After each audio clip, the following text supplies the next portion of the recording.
Hello everyone, welcome to the local teacher. पहला disclaimer, अगर आपका स्कोर 590 640 के बीच में आ रहा है तो कृपया करके आप अपनी डिवीजन स्ट्रेटजी पे बरकरार रहें और मॉक पेपर पर फोकस करें। ये वीडियो मैं स्पेसिफिकली उन बच्चों के लिए बना रहा हूँ जिनका स्कोर 300 से 450 550 के बीच में आ रहा है। बहुत सारे वीडियोस भरे पड़े हैं बेटा, कृपया करके मेरी बात को ध्यान से सुनना। आपको अगर आपको सही गाइडेंस नहीं मिला इस वीडियो से तो फिर आप मुझे कहना। ये वीडियो बहुत बहुत इंपॉर्टेंट होने वाली है। बहुत ही मेहनत और बहुत ही सोच समझ के बहुत ही प्लान वे में मैं आपके लिए एक स्ट्रैटेजी लेकर आया हूँ जिसको आपको ध्यान से सुनना है। उसके बाद आप मुझे जज कर लेना, आपको जो सही लगे आप वो कीजिएगा, ठीक है। ये मैं थोड़ा कैमरा कॉन्शियस हूँ, मैं ज़िंदगी में पहली बार एक वीडियो बना रहा हूँ। मैं 3 साल से लोकल ट्यूशन्स पढ़ाता हूँ और कंपटीशन की तैयारी में बच्चों की हेल्प करता हूँ। ओके, शुरू करते हैं। पूरी कोशिश करूंगा कि मैं अपना ध्यान ना भटकूं और आपसे भी रिक्वेस्ट होगा कि आप अपना ध्यान बिल्कुल ना भटकाएं, मेरी बात को ध्यान से सुनें। मैं अपना 100% दूंगा। आशा करता हूं कि आप भी मेरी हेल्प करेंगे। सुनिए बेटा, आप ध्यान से सुनिए। यहाँ से अगर आप मेहनत करोगे जो कि आप कर रहे हो, अगर आप एक सीरियस स्टूडेंट हो तो आप ऑलरेडी 30 लाख में से 10 लाख को हरा चुके हो, ठीक है। आप 20 लाख की कैटेगरी के अंदर आ चुके हो। लेकिन अगर आप धारा में बहते गए कि यहाँ मेहनत कर गए, वहाँ मेहनत कर गए, किसी और के बोलने पे चले गए, यहाँ बोलने पे चले गए, तो बेटा देखो कितना ही मेहनत कर लो, आपका स्कोर 550 से ऊपर नहीं जाने वाला। अल्टीमेटली फिर आप ड्रॉप ले लोगे। दूसरा फेट, आप अभी बहुत मेहनत करोगे लेकिन अंत में आप एग्जाम के 15-20 दिन पहले इतना फ्रस्ट्रेट हो जाओगे कि सबकॉन्शियसली आप खुद कहोगे कि अब मुझसे नहीं हो रहा है, मैं नेक्स्ट ईयर दूंगा और मुझसे नहीं हो रहा है, तब भी आप ड्रॉप कर जाओगे। इन दोनों सिनेरियो से बचाने के लिए मैं आपके लिए वीडियो बना रहा हूँ। कृपया करके मेरा वीडियो ध्यान से सुनना। देखो बेटा, आपका कंपटीशन अब उन बच्चों से होने वाला है जिनका सिलेबस खत्म हो चुका है। हमें उनके लेवल तक पहुँचना है। ध्यान रखिए मेरी बात, हमें उनके लेवल तक पहुँचना है। हम नॉलेज पे उनको बीट तो नहीं कर सकते, बट येस, स्मार्ट वर्क से हम उनको ज़रूर हरा सकते हैं। पर प्रॉब्लम ये है ना कि इतना ज़्यादा कॉम्पिटिशन, इतना ज़्यादा कंटेंट पूरा मार्केट में भरा हुआ है, क्वालिटी कंटेंट भरा हुआ है कि अब स्मार्ट वर्क से भी काम नहीं चल रहा है। कि स्मार्ट वर्क भी सारे लोग स्मार्ट कर रहे हैं, अब हमें स्मार्ट में भी और स्मार्ट लेना होगा, और वो है एक्यूरेसी इन स्मार्टनेस।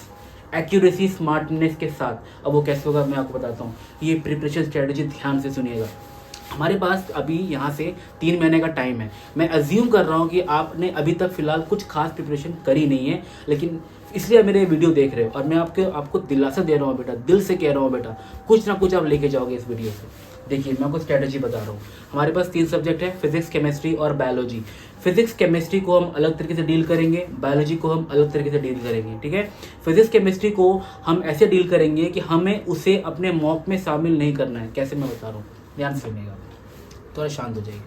फिजिक्स और केमिस्ट्री में पर सब्जेक्ट में 120 टॉपिक्स है। मैं कोई इंपॉर्टेंट टॉपिक्स का लिस्ट नहीं दे रहा, हम पूरा सिलेबस खत्म करने की बात कर रहे हैं यहाँ पे। फिजिक्स में 120 टॉपिक्स है, केमिस्ट्री में भी 100 से 120 टॉपिक्स है। 32 जो भी 30 चैप्टर से कम हो गया है अभी, 100 से 120 टॉपिक्स अप्रॉक्स केमिस्ट्री में भी हैं। हमारा टारगेट है कि अब हम एक फ्रेश कॉपी खरीदेंगे फिजिक्स के नाम की, केमिस्ट्री के नाम की नोटबुक का ऊपर नंबर लगाएंगे, नोटबुक नंबर 1 फिजिक्स में, नोटबुक नंबर 1 केमिस्ट्री में। हमें डेली 2 टॉपिक फिजिक्स के, 2 टॉपिक केमिस्ट्री के डेली बेसिस पे करने हैं। अब वो एक टॉपिक करने कैसे हैं, एक टॉपिक लिखा, उसके रिलेटेड सारे थ्योरी लिखे, एनसीईआरटी के सारे पॉइंट्स लिखे, फॉर्मूलाज लिखे, उस स्पेसिफिक टॉपिक के ऊपर 10 से 15, केवल 10 से 15 क्वेश्चन करे। ऐसा 2 टॉपिक करा फिजिक्स का, 2 टॉपिक करा केमिस्ट्री का। अभी आपके ऊपर है कि आप कितना टाइम लेते हो। मेरे हिसाब से ऑन एन एवरेज 3 से 4 घंटे में ये काम हो जाना चाहिए। मैक्सिमम मैंने आपको 5 घंटे दिए, 6 घंटे दिए। ये मैं आपको 6 घंटे का टाइम दे रहा हूँ। 6 घंटे के अंदर आपको ये 4 टॉपिक तैयार करने हैं फिजिक्स केमिस्ट्री में।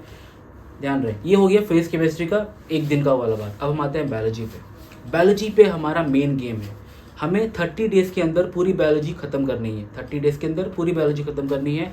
1 मार्च से आपका डेडलाइन है 10 मार्च, 10 मार्च या फिर 1 मार्च। इन दोनों डेट्स में से कोई भी डेट आप पकड़ लो अपने टारगेट के हिसाब से, अपनी शक्ति के हिसाब से। उस दिन से लेके एग्जाम तक आपको डेली बायोलॉजी का एक पेपर देना है। हमारा टारगेट एक ही है बेटा कि बायोलॉजी को हमें 50 मिनट में ख़त्म करना है। देखिए, ये सब कहने की बात होती है कि पेपर इतना मिनट में खत्म कर लो, उतना मिनट में खत्म कर लो। अल्टीमेटली एग्जाम हॉल में जब आप जाते हो ना, आप क्वेश्चन देखते हो, आप आंसर लिखते हो। आप जल्दी कैसे करोगे? आप हड़बड़ाओगे तो गलत हो जाएगा, आप रुकोगे तो पैनिक कर जाओगे। तो ये सब कहने की बात होती है, हमें प्रैक्टिकल वे में बात करने की जरूरत है। ये सारी चीज़ें प्रैक्टिस से आती है और प्रैक्टिकली हमारे पास अभी ज़्यादा टाइम है नहीं, तो हमें प्रैक्टिस भी बहुत दिमाग से करना है। सिर्फ हमारा सारा टाइम जो मैनेजमेंट स्किल हमें सीखना है इस अगले 1-2 महीने में, वो केवल बायोलॉजी में होगा। फिजिक्स केमिस्ट्री में टाइम मैनेजमेंट स्किल सीखने की अब हमारी कोई ज़रूरत नहीं है, हम उसको बीच से निकाल लेंगे। तो बायोलॉजी में बात कर रहा हूँ, पहला 30 दिन अभी फरवरी महीना से लेके जो भी आपका दिन बचा हुआ है 30-35 दिन जो भी आप लीजिए, बायोलॉजी को ख़त्म करिए, बायोलॉजी को ख़त्म करिए। उसके बाद आपको बायोलॉजी का मॉक लगाना है, मॉक लगाना शुरू करेंगे 10 मार्च से, और एग्ज़ाम के एक दिन पहले तक केवल बायोलॉजी का मॉक लगाते रहेंगे जब तक आपका टारगेट 50 मिनट तक में हो नहीं जाता। ये चलेगा बायोलॉजी में। अब रह गया फिजिक्स और केमिस्ट्री। फिजिक्स केमिस्ट्री जिस तरीके से आप चलेंगे 60 डेज में आपका फिजिक्स केमिस्ट्री खत्म हो जाएगा, अगला 30 डेज बचेगा। मैं नहीं कह रहा हूँ मॉक देने के लिए, नो, मैं मॉक देने के लिए बिल्कुल नहीं कह रहा हूँ। 60 डेज में आपने जो पढ़ा है इसको आपको रिवाइज करना है अगले 30 डेज में 2 बार। अब ये आपके टैलेंट के ऊपर है बेटा कि इन 60 डेज में आप बीच बीच में गैप लेके अपने पीछे का हिस्सा को रिवाइज करते रहिए। क्योंकि मैं आप देखिए, मैंने आपको 6 घंटे का टाइम दिया है फिजिक्स केमिस्ट्री में, और बायोलॉजी का एक चैप्टर पढ़ने में हार्डली 2 से 3 घंटे लगते हैं अगर आप अच्छे हो पढ़ने में। बहुत सारे छोटे चैप्टर्स भी हैं जो कि 1-1 घंटे में भी खत्म हो जाते हैं। तो रिवीजन का टाइम आपके ऊपर है। मैंने आपकी काबिलियत के हिसाब से, क्योंकि हर बच्चा बराबर नहीं होता, मैं नहीं कह रहा हूँ आपको कि आप डेली 15 घंटा 16 घंटा पढ़िए। मैं बिल्कुल प्रैक्टिकल नॉलेज दे रहा हूँ। क्योंकि अगर आप मान लो जोश में आके आप 15-16 घंटा पढ़ भी लिए, एक दिन पढ़ लिया, 2 दिन पढ़ लिया, 3 दिन पढ़ लिया, 1 महीना पढ़ लिया, उसके बाद क्या ठंडे बस्ती में चले गए। तो मैं कंसिस्टेंसी चाहता हूँ, मैं रिजल्ट चाहता हूँ आपसे बेटा। अब 10 घंटे पढ़ो, लेकिन डेली पढ़ना, बिना गैप के। पूरा 6-8 घंटे की नींद लो, मस्त एकदम चिल रहो, लेकिन उठने के बाद 10 घंटा प्राइम फोकस के साथ पढ़ना है। हर 3 घंटे में, हर 2 घंटे में 10 मिनट का ब्रेक लेना है, और अपना एक टारगेट फिक्स कर लिया, 4 टॉपिक और बायोलॉजी का 1 चैप्टर, ये खत्म करके आराम से रहना है।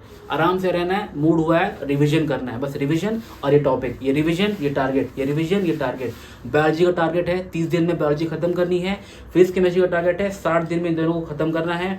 अंतिम महीने में हमें कोई मॉक नहीं देना है। मैं रिपीट कर रहा हूँ, कोई नहीं कहेगा बात, सब कहेंगे मॉक दो, बहुत जरूरी है। आप सिर्फ बायोलॉजी का मॉक दो। सारा टाइम सेविंग हमें बायोलॉजी से करना है। 50 मिनट में बायोलॉजी खत्म करनी है, और उसके बाद जो अगला टाइम बचेगा 3 घंटे का पेपर है, जिसमें से तकरीबन 50 मिनट ये ले लेगा, तो 2 घंटा 10 मिनट में हमें अगला 90 क्वेश्चन करना है। 2 घंटा 10 मिनट में हमें अगला 90 क्वेश्चन करना है। और अगर इसके अलावा और कोई तरीका नहीं है बेटा, देखिए, बाकी आप बेहतर जाने। अगर मैं कुछ गलत कह रहा हूँ, अगर आप चाहते हैं कि इसमें मैं कुछ करेक्शन करूँ, तो आप कमेंट सेक्शन में मुझे ज़रूर बताना। मैं सीखने को हमेशा तत्पर हूँ। मैंने आपको एक प्रैक्टिकल स्ट्रैटेजी दी है, सब बच्चों को ध्यान में रखते हुए दी है। कोई बच्चा है जो दिन में 16 घंटे पढ़ सकता है, तो अगर वो इस स्ट्रैटेजी को फॉलो करे तो वो क्या से क्या कर सकता है। मैंने तो एक ऐसे बच्चे का एग्जांपल को माइंड में रख के स्ट्रैटेजी दी है जो पढ़ने में उतना अच्छा नहीं है, जिसने साल भर मेहनत नहीं करी है, लेकिन वो सीरियस है। अब वो सीरियस है और वो इसी साल सिलेक्शन लेना चाहता है। एक गलत चीज़ बताऊंगा मैं, मतलब गलत चीज़ नहीं, एक एडवाइस देना चाहूँगा मैं, कृपया करके अब कोई बैच को ज्वाइन ना करें। जो सो कॉल्ड सारे बैचेस होंगे, अभी सारे पैदा होंगे, 3 महीने 60 महीने क्रैश कोर्स। अपने ऊपर यकीन रखो, केवल अपने ऊपर यकीन रखो, टारगेट अपने सामने रखो, उस टारगेट को कंप्लीट करो, उस टॉपिक को जो मैंने वीडियो में बताया उस सारी बातों को फॉलो करो, भगवान पे छोड़ दो, जो होगा देखा जाएगा। ध्यान रखना कि वो सब केवल कोर्स बेच रहे हैं। उनका क्या है ना कि वो इस पैनिक में आपका सहारा लेना चाहते हैं ताकि आप उनको देखो, आपको वो गिल्ट में देंगे कि देखो इतना अच्छा मैं पढ़ाता हूँ। आप पूरे गिल्ट में पढ़ भी लोगे, अंदर कुछ नहीं जाना बेटा, अंदर कुछ नहीं जाना। 1 शॉट में 1 चैप्टर जब आप 8-9 घंटा लेके पढ़ोगे, अंदर कुछ नहीं जाना। पेपर का लेवल बहुत ही आसान आने वाला है। 2000 देखो, अब पेपर का सोर्स बता रहा हूँ मैं आपको। बायोलॉजी में एनसीईआरटी के बाहर कुछ नहीं आएगा।